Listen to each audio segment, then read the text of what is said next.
Curas, brujería y culto a la Santa Muerte entre las maras hondureñas y salvadoreñas.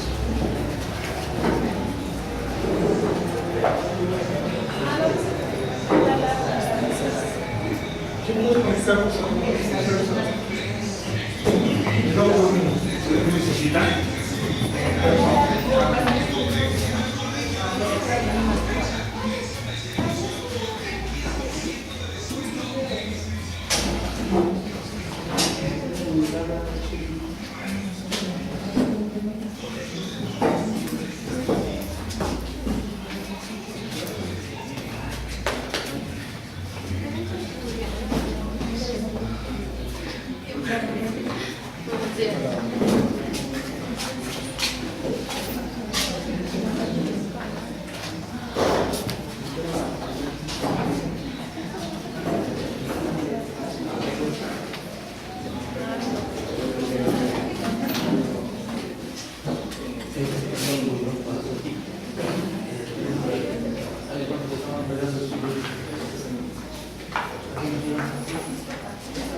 Bueno, buenos días, muchas gracias a todos por estar aquí. De nuevo agradecemos por enésima vez a los organizadores del Congreso, de este quinto Congreso Nacional Segundo Internacional, que ha sido uno de los mejores, he estado en muchos, y estamos muy contentos también de que ahora tenemos una pantalla y se ve mucho mejor que el proyector. El tema que les vamos a presentar el día de hoy surge sobre todo a partir de la observación de un vacío en los estudios y en cierta información. Cuando uno escucha hablar de las pandillas centroamericanas, de las maras, evidentemente los encontramos a partir de las notas periodísticas, la nota roja, etc. Pero siempre está como la visión sesgada de los medios, y en todas estas notas nosotros nos damos cuenta que a veces mencionan, bueno, en este operativo hubo tantos detenidos, etc., y se encontró un altar a la Santa Muerte, ¿no? O se encontraron algunos elementos de brujería, en los cuales nunca se ahonda propiamente. Entonces nosotros empezamos a buscar información al respecto y no encontramos nada.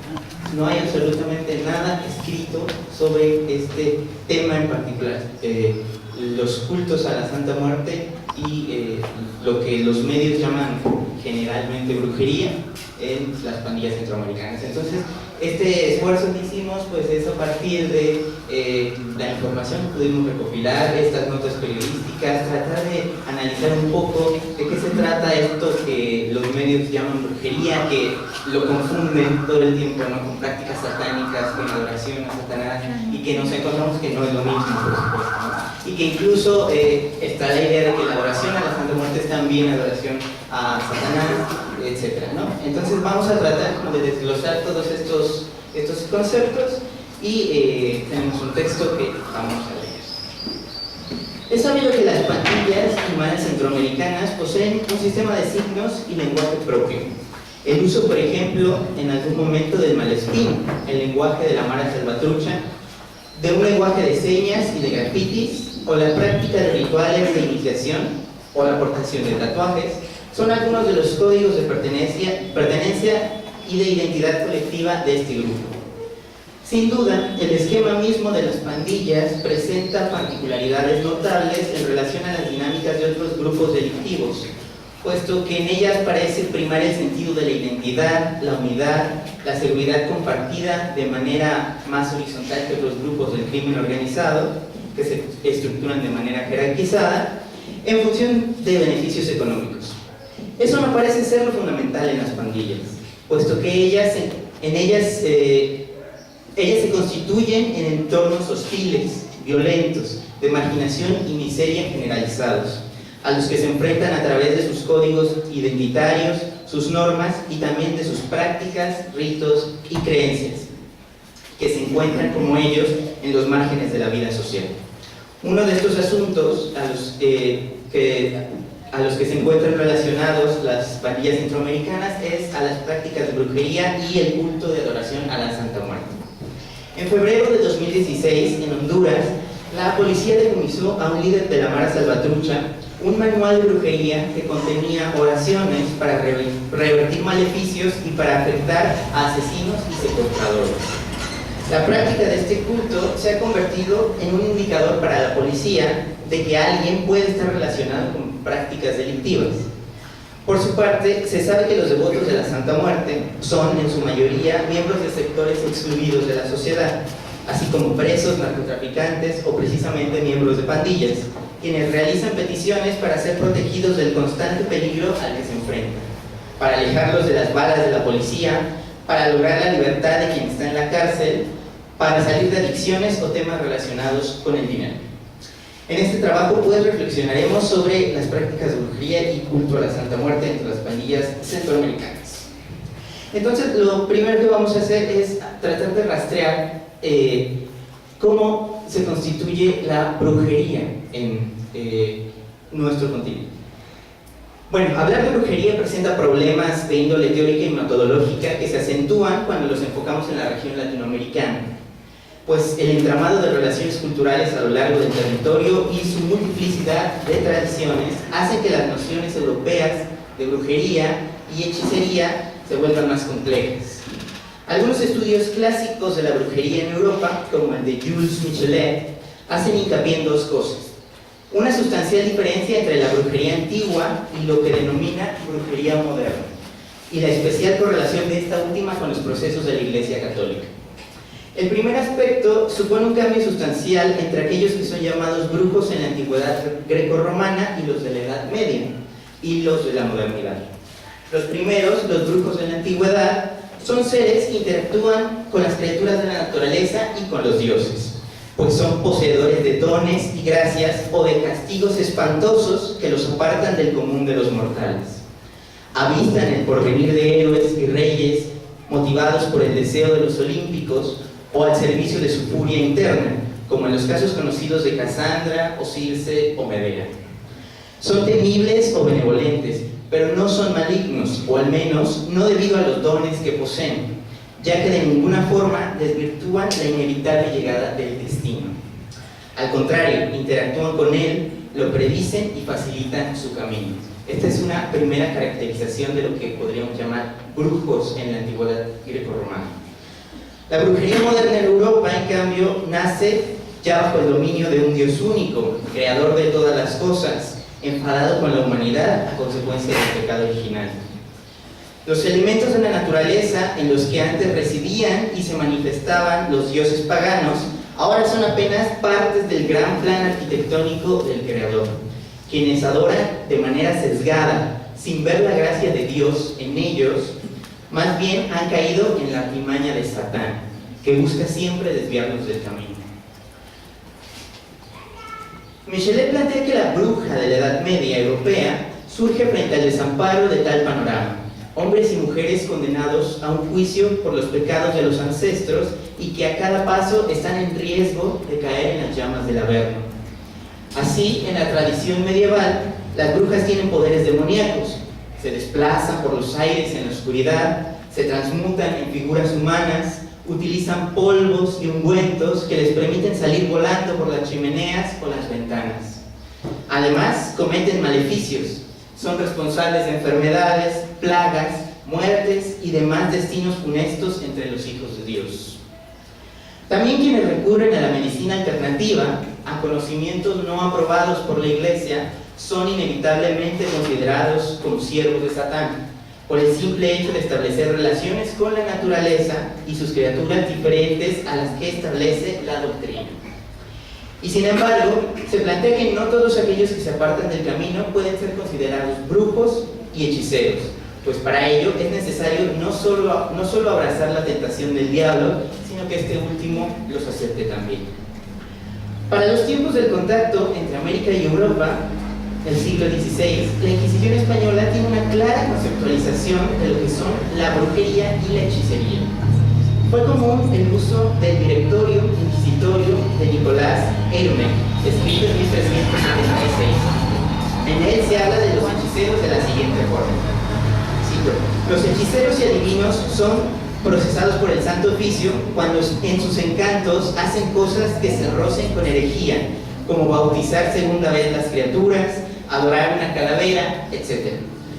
Más si se ciñeran a adivinar los futuros contingentes por la quiromancia o rayos de la mano, o por el juego de dados, o el aspecto de los astros, que son meras hechicerías, serán juzgados por los tribunales seglares. Aquí hace una clara diferencia entre lo que consideran brujos, herejes y lo que consideran hechiceros, ¿no? Y con respecto a los delitos perseguibles por la Inquisición, es decir, aquellos cometidos por brujas y brujos, los enumera así. El que invoca al demonio rindiéndole culto de latría y lo confiesa o queda lo jurídicamente convicto, será tratado no como adivino o mago, sino como hereje. 2. El que invoca al demonio, aunque no le rinda culto de latría, sino de hiperbulía o de dulía, y lo confiesa y queda jurídicamente convicto, este no será tratado como adivino, sino como hereje. Y 3. El que invoca a los demonios empleando prácticas cuya índole látrica o dúlica no sea evidente, será, no obstante, considerado hereje y tratado como tal, con arreglo a la gravedad de su invocación. Aquí encontramos otra vez esta clara diferencia entre adivinos, brujos y su relación con las prácticas de herejía. Por su parte, Fray Martín de Castañeda dice en su Tratado de las Supersticiones y Hechicerías, escrito en 1529, que los brujos eran aquellos individuos que habían pactado explícitamente con el diablo y que habían abrazado su fe, renegando de la autoridad de Dios. Los hechiceros, en cambio, sin tener intención alguna de abandonar la doctrina, habían caído en la trampa del diablo, que el diablo descendía en los elementos de la naturaleza y que por lo tanto sostenían tratos con él, a veces sin desearlo.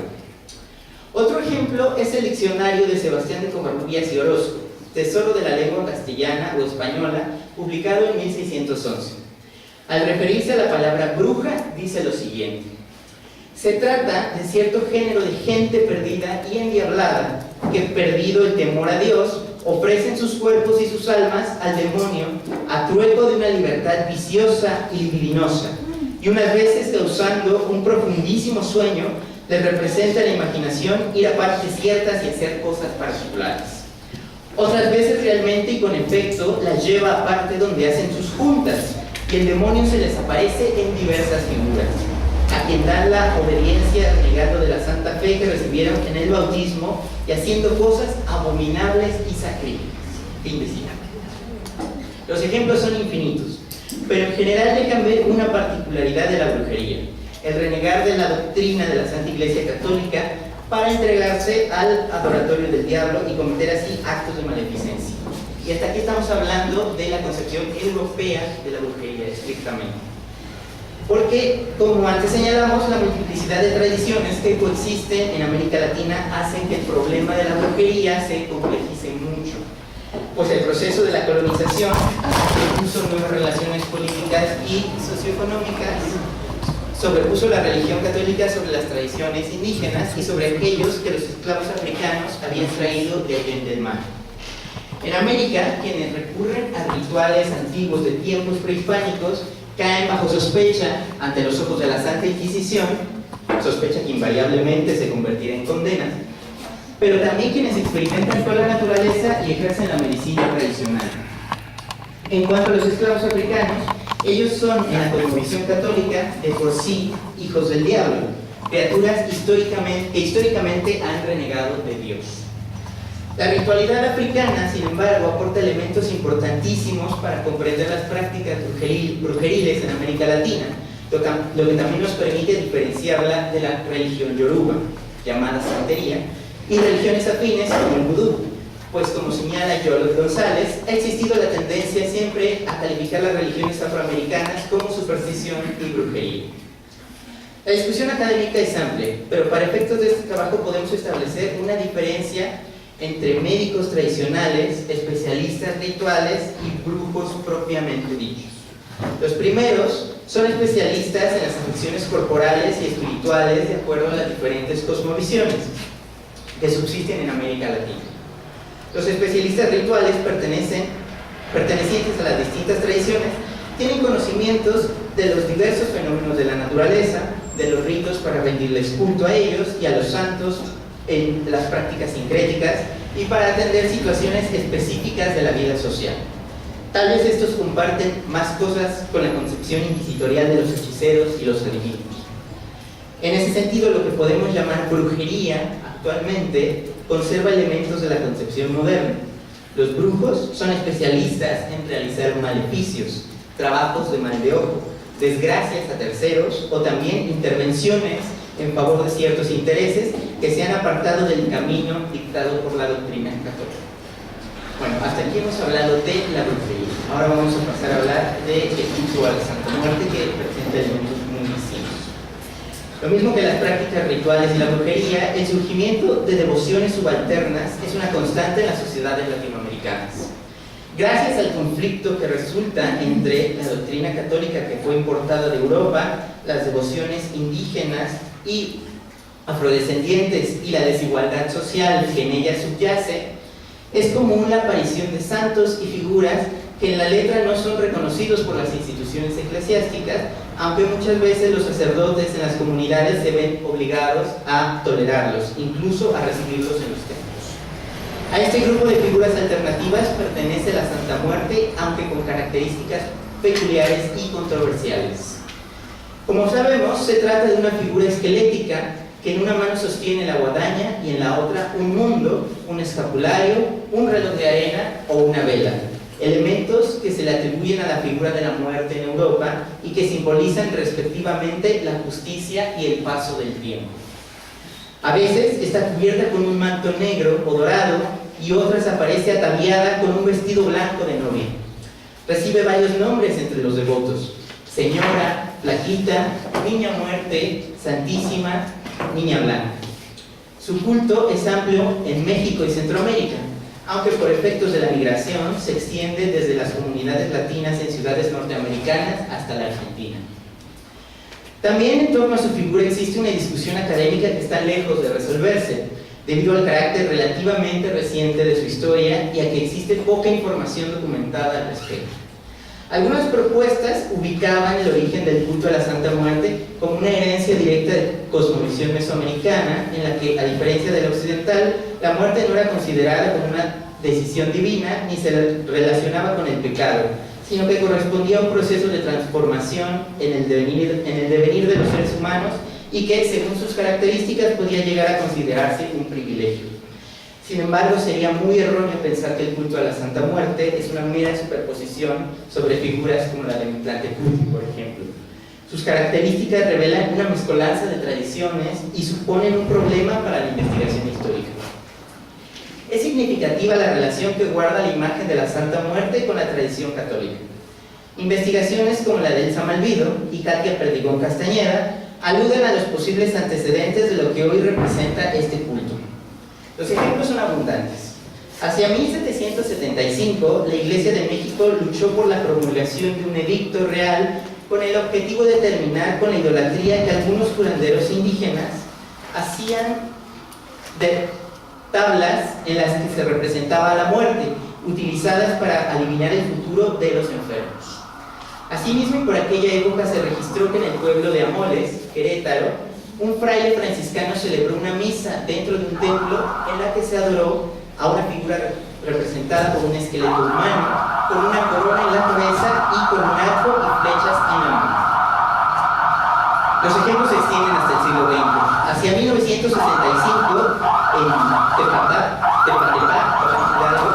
se hablaba de una talla en madera del esqueleto de San Bernardo, santo que murió en el año 1153 y cuyos restos tuvieron carácter de reliquia cuando fueron exhumados de la abadía de Clairvaux por efectos del republicanismo francés en el siglo XVIII. La figura recibía a los feligreses en la iglesia del pueblo. Aparecía sentado con una corona en la cabeza y un cetro en la mano izquierda. Su culto, que con el tiempo traspasó las fronteras nacionales, ha evolucionado hasta confundirse con la adoración a la Santa Muerte. Gracias a estos casos, podemos establecer algunas consideraciones generales sobre el origen histórico del culto. Por un lado, es evidente que se trata de un culto popular que la Iglesia Católica no reconoce, y por ello no es extraño que en los tiempos coloniales tuviera adeptos principalmente entre los indígenas. Como hemos dicho antes, eso no significa necesariamente una relación directa con la religión mesoamericana, pero sí es significativa la relación distinta que se establece entre los seres humanos y la muerte, que no corresponde para nada con el europeo.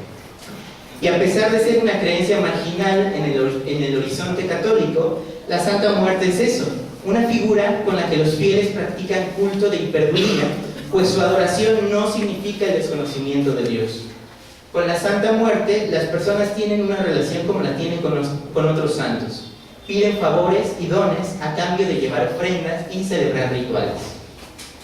Ahora bien, si en tiempos de la colonia el culto a esta figura estaba relacionado con los pueblos indígenas, y si a principios del siglo XX nos topamos ejemplos de su adoración en personas que se encontraban en riesgo de perder la vida, como policías, soldados, drogadictos y delincuentes, a partir de la década de 1990, el culto se arraigó mucho más entre aquellas personas que, por efectos de la exclusión social y la desigualdad, se vieron orilladas a incurrir en prácticas delictivas. En efecto, en este tiempo la imagen de la Santa Muerte se popularizó entre sectores de las clases marginales y también entre la clase media. Los estudios al respecto encuentran una coincidencia entre el despegue de la Santa Muerte como figura icónica y el inicio de las crisis económicas y social en los gobiernos mexicanos, por ejemplo, de Carlos Salinas de Gortari y Ernesto Zedillo, cuyas políticas devinieron en un empobrecimiento de la clase media y la sobremarginación de las clases ya empobrecidas. Al respecto, es significativa la adoración de la imagen de la Santa Muerte en el altar del barrio de Tepito, en la Ciudad de México, el más grande de todo el mundo, cosa que no nos parece casual, puesto que esta zona es actualmente uno de los centros más importantes de la delincuencia en la zona metropolitana. Es un claro ejemplo de la relación actual entre el culto a la Santa Muerte y lo que en este trabajo llamamos sujetos criminales. El altar, por su parte, se encuentra en el número 12 de la calle Alfarería, en la casa de Enriqueta Romero Romero, quien el 31 de octubre de cada año recibe a miles de personas que cumplen con el rito. En uno de los testimonios sobre su administración del altar dice lo siguiente: ya había muchos devotos antes de que sacara el altar. Si preguntas te van a decir que son devotos desde hace 35 o 40 años, pero teníamos miedo del qué dirán y de que nos llamaran adoradores del diablo y gente satánica. Hasta que llegó un momento en que ya no nos importó, y entonces la gente viene al altar, a la niña hermosa. Es una madre a la que yo veo como lo más lindo, bien bonita. Fíjese. Es interesante cómo se resalta la naturaleza marginal del culto a la Santa Muerte, ubicándolo en los lindes de lo marginado, lo socialmente rechazado. Y bueno, hasta aquí terminamos esta primera parte de esta larguísima ponencia. Será un paciente. Vamos a contextualizar la cuestión de las pandillas. Ya hacemos un reset, ¿no es cierto? No, yo creo que esta parte la vamos a tocar muy rápidamente para enfocarnos más en los ejemplos, ¿no? En los casos concretos que encontramos. Entonces, bueno, sobre la cuestión centroamericana, bueno, existe una relación conocida y ampliamente trabajada entre los niveles de desigualdad socioeconómica en una región o en un país con sus niveles de violencia. América Latina es la región más violenta del mundo y en ella, Centroamérica es la región más desigual. La mitad de los 43 millones de habitantes en Centroamérica sobrevive con menos de $1 al día y 1.075 personas poseen una fortuna equivalente al 79% del PIB de la región para 2013. En El Salvador, durante 2013, el 20% de la población más rica concentró el 48% de la riqueza, y de ese porcentaje solo 160 personas tenían, bueno, una riqueza equivalente al 87% del PIB. La mayoría de las poblaciones gana salarios que no satisfacen los mínimos vitales.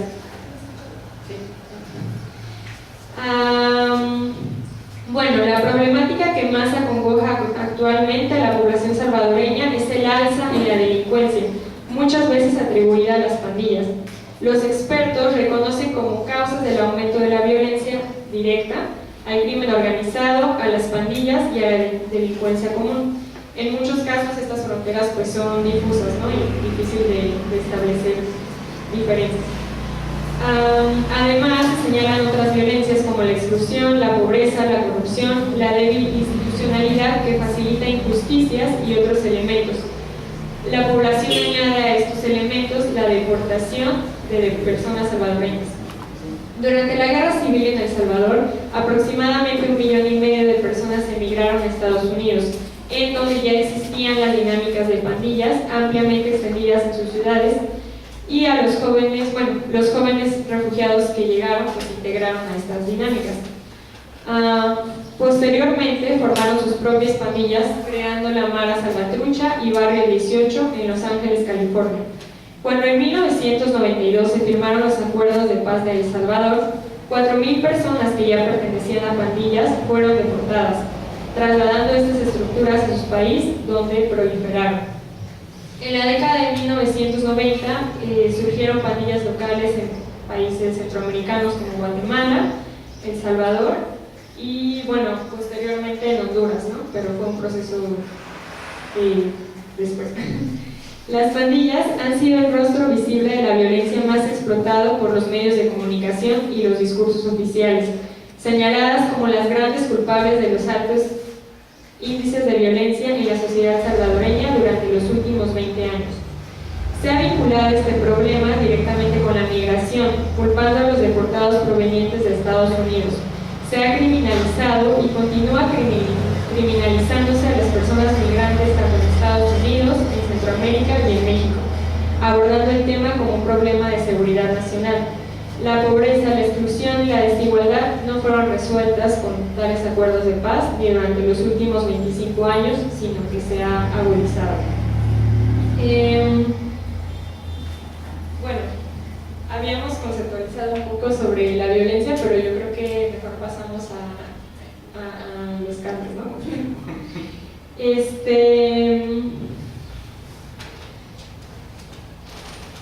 Bueno.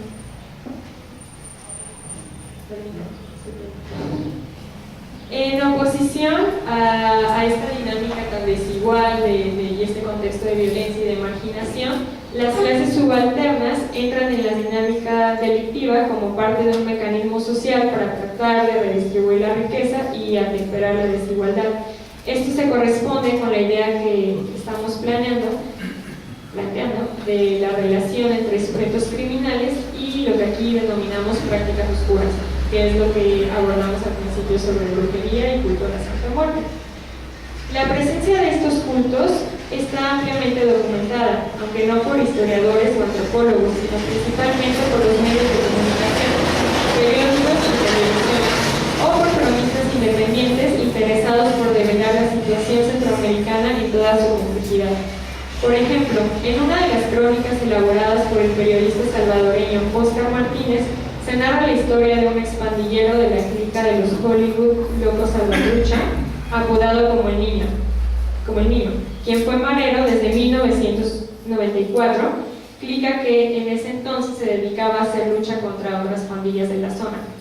El niño vivía, porque a la postre fue asesinado, como testigo criteriado del Estado salvadoreño. Martínez escribió sobre él que le encanta que lo visiten, cito, otros expandilleros de la Mara con quienes recuerdan nombres de caídos en la guerra contra el Barrio 18 e intente presionarlos con su capacidad para leer a las personas con la llama de una candela y sus conocimientos sobre brujos y brujería. En otra crónica enfocada en el tema de la trata de mujeres centroamericanas, Martínez aborda el caso de una red guatemalteca sobre trata llamada Red Barberena, que operaba en el departamento de Santa Rosa. Entrevistó a Rigoberto Morán Martínez, quien trabajaba para esta red y que ahora está cumpliendo una sentencia de prisión. Rigoberto expresó que en un primer momento él había sido engañado para operar en la red y que cuando supo de su real funcionamiento se salió de trabajar. Sin embargo, posteriormente volvió. Cuando le preguntaron la razón de que haya vuelto a laborar cuando ya sabía para qué se laboraba y los fines y actividades, respondió, cito, quizá hay cosas que no las entiendan. Sabemos que las brujerías, las hechicerías existen. La mujer de este señor, el dueño de la red, trabajaba así, con brujería. Adoraba a un tal San Simón. Así trabajaba la señora de él. Cuando la gente se iba y ya no quería regresar, le hacían llegar con este tipo de cosas. Sobre el mismo tema, una mujer víctima de trata declaró que una compañera suya llamada Sonia, los tratantes la golpearon y le prendieron fuego con gasolina provocándole la muerte. Luego, cito, la colocaron en un altar de la Santa Muerte ahí mismo. Otros ejemplos los encontramos en la prensa local. El medio informativo salvadoreño El Diario 1 publicó una noticia en febrero de 2014 titulada «Pandilleros actúan inspirados en ritos satánicos», en la que relata que durante un operativo del Plan Casa Segura, las autoridades encontraron en San Salvador un altar a la Santa Muerte con floreos, esto dentro de la casa donde hicieron el operativo, velas, fotografías de hombres, mujeres y niños, así como un libro de brujería, una cajita de incienso, puros y otros objetos utilizados para realizar el culto a la Santa Muerte. Un agente de la Unidad Antipandillas de la Policía Nacional Civil afirmó que, cito, estas escenas es común encontrarlas en las casas habitadas por pandilleros y las que utilizan para planear sus delitos. Hemos encontrado muchos de estos altares donde los pandilleros realizan ritos satánicos. Ahí suelen hacer trabajos de hechicería y satanismo. Muchas de las órdenes para realizar este tipo de conjuros vienen desde los centros penales. Incluso ofrecen hasta su propia vida porque hay una relación bien particular entre el satanismo y la pandilla. Las pandillas MS y 18 utilizan casi los mismos símbolos para realizar sus cultos satánicos. He visto que ambas usan a la Virgen de Guadalupe como un símbolo que les ayuda y los protege. La diferencia es que la MS le pone cara de demonio, es decir, la Santa Muerte, y la 18 la muestra tal como la utilizan los religiosos. Manifestó este mismo agente que en todos los operativos que ha participado nunca se ha decomisado ningún objeto de estos altares, a menos que se encuentren fotografías que indiquen alguna tortura o señal que ha cometido algún hecho ilícito. Estamos en un país libre y si alguien quiere adorar a la Santa Muerte, la adora. También el periódico salvadoreño La Prensa Gráfica publicó en noviembre de 2015 una noticia titulada «Asesinan en Izalco a madre e hija vinculadas con pandillas y con brujería», explicando que Lidia Sofía Villedas, de 56 años, y madre de Brenda Sofía Villeda, ambas mexicanas, pero quienes tenían 15 años de vivir en Izalco, fueron asesinadas a pedradas al interior de su vivienda. Según las autoridades, las mujeres se dedicaban a hacer brujería en la localidad, ya famosa por estas prácticas, y que aparentemente estaban vinculadas con pandillas. Por otro lado, el periódico El Heraldo de Honduras publicó en 2016 dos noticias seguidas. Una era macabro hallazgo de manual de brujería en el poder de Mara Salvatrucha, y al día siguiente publicaron los secretos que contiene el manual de brujería, en la que se describe el hallazgo de un manual que contiene oraciones para hacerla contra maleficios y hechicerías y combatir asesinos y secuestradores. Esto se encontró en una empresa de un departamento hondureño, la cual fue allanada por estar financiada por miembros de las pandillas, sobre todo de la MS. Se explica que el autor del manual es un familiar del dueño de esta empresa, ¿no? Entonces había ahí una relación. Posteriormente, el periódico hondureño La Tribuna publicó en julio del año pasado una noticia titulada MS y la 18 se gastan grandes fortunas en brujos, en la que explicaba que la práctica de la brujería es común entre pandilleros. Y cito al periódico: los pandilleros son fanáticos de la brujería, son clientes número 1 de los consultorios de brujos en la capital y las zonas norte y sur, a quienes le piden protección y amarres o daños a sus enemigos, por ejemplo, hacia policías, funcionarios u otras personas que les estorban. En algunos allanamientos realizados a bienes de pandilleros, las autoridades como la Fuerza Nacional Anti-Extorsión y la Policía Militar del Orden Público han encontrado elementos y accesorios relacionados con la brujería, objetos y oraciones de magia negra y blanca, altares, velas, pichingos, pasiones, cuadros de la muerte, fotos de mujeres, estatuillas y amuletos de protección que les hacen los brujos. En la operación Avalancha 1 y 2, realizados en 2016, la policía encontró un altar con la estatuilla de San Simón, al que consentían llenándolo de monedas, semillas de frutos secos, cigarros, puros, velas, ajos, entre otros. Bueno, también se encontró un libro de gastos de la Mara Salvatrucha, en donde encontraron pagos a los brujos de 5.000 lempiras. Según los investigadores, que aparezca el elemento de la brujería entre las pandillas significa el grado de mutabilidad y los símiles entre las nuevas generaciones de mareros de todo el Triángulo Norte. De acuerdo a este medio, los brujos trabajan con las estructuras criminales, encargándose de mantener protegidas sus almas, y les advierten cuando sienten mala vibra y que les anda la muerte cerquita. La Tribuna entrevistó a uno de los brujos más visitados por pandilleros de Barrio 18, quien expresó que recibe a los pandilleros puesto que son buenos clientes, pagan bien, pero que no les gusta atenderlos porque es un peligro. Y cito lo que dice este grupo: lo rodea la mala vibra y siempre les sale la muerte en las cartas. Cuando les fuma el puro y vienen las limpias, esto ya no funciona cuando les sale la huesuda. Y si las ramas de las hojas con que han sido limpiados se ponen negras, entonces la situación es de mayor peligro. Uno les dice y les prepara con amuletos, les damos polvos para que los echen en la casa y en las aguas para que se bañen, pero cuando la huesuda los quiere no hay nada ya que hacer. Cada semana lo revisamos al tirarles las cartas, pero también usamos los aromas, que es otra técnica para ver cómo está la línea de la vida y la muerte. Bueno, esta misma noticia también reseñaba que en julio de 2017, en un cementerio ubicado en la aldea Durazno, los sepulteros encontraron a un muñeco entre la tierra, y que Leonel Sauceda, quien era vocero de la policía en ese entonces,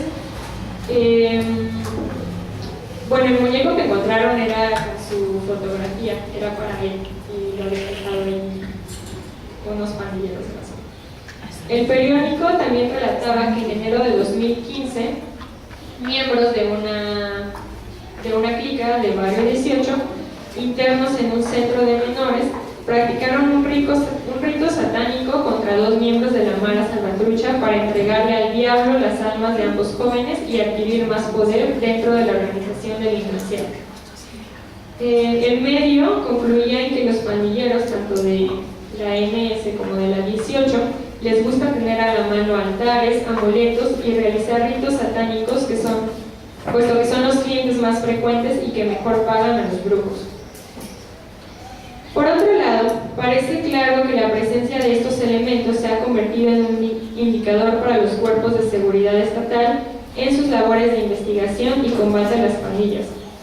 En mayo de 2011, el periódico Chicago Tribune publicó una nota titulada Santa Muerte, aliada del crimen o de Dios. En ella describió que el culto a la Santa Muerte representa para las autoridades una amenaza a la seguridad pública, puesto que han detectado con mayor frecuencia que muchos criminales le rinden culto. Bueno, uno de los agentes que opera en el Departamento de la Policía de Estados Unidos, en Los Ángeles, manifestó, y cito: no tenemos estadísticas de cuántos criminales veneran a la Santa Muerte, pero es un hecho y que entre sus creyentes se encuentran narcotraficantes, pandilleros, asesinos y ladrones. Bueno, en esta noticia también se explica que hubo un simposio sobre el tema exclusivo para autoridades. En este simposio se habló del significado de santuarios ocultos, ciertas conductas entre los creyentes de la Santa Muerte y los símbolos de esta deidad entre las pandillas, etc. Y bueno, como conclusión,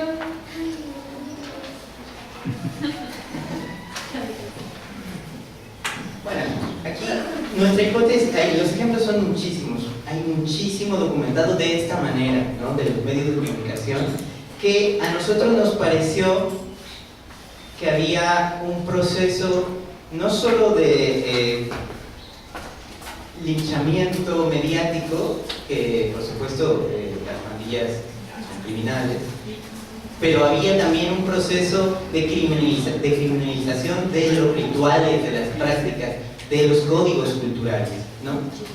Que eso, como sabemos, resulta contraproducente porque ellos se afirman mucho más en sus códigos, en sus prácticas, en su estructura y se mantienen en los márgenes de la vida social.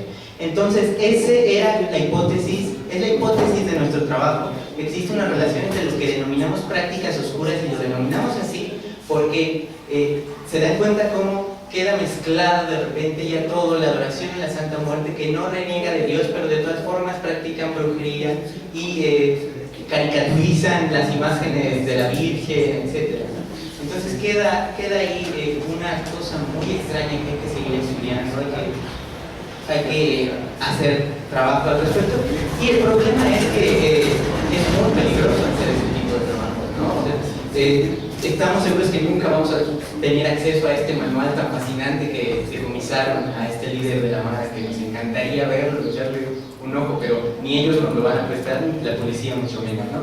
Entonces es muy difícil acceder a estos temas, también hay que tener mucho estómago para acceder a estos temas, no todo el mundo lo quiere hacer, pero el problema está ahí, ¿no? Y es como lo que el día de hoy les quisimos plantear. bueno, solo agregar que esta criminalización también ha sido institucionalizada en cuanto a que formar parte de una pandilla estuvo penado, aun cuando cometas o no alguna actividad delictiva, ¿no?